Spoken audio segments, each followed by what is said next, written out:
At the 2025 Western Reformed Seminary Ron Tabor Lectures, our faculty will consider the marks of a genuine church, prompted by Article 29 of the Belgic Confession, which reads, "The church engages in the pure preaching of the gospel. It makes use of the pure administration of the sacraments as Christ instituted them. It practices church discipline for correcting faults." Hi, I'm Dr. Len Pine, Professor of Practical Theology at WRS. It will be my privilege to explore what it means to preach the pure gospel publicly and how that activity distinguishes true churches from false. As a pastoral intern many years ago, I had a remarkable encounter with an old saint in a nursing home that I've never forgotten.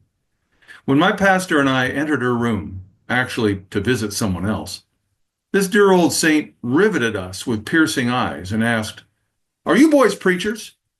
To which my pastor replied, "I am, and he's working on it."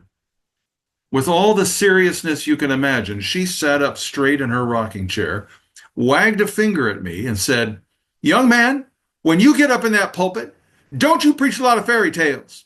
You preach the Word of God." To which I dutifully responded, "Yes, ma'am." Her emphatic nod in return confirmed her approval. It was a moment that set the tone for my whole ministry.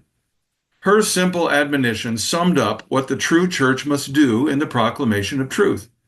Preach the pure gospel, found only in God's holy word, uncorrupted by the falsehoods of man's imagination. I hope you'll join me and the rest of our faculty for a wonderful time of fellowship in biblical truth at the 2025 Tabor Lectures.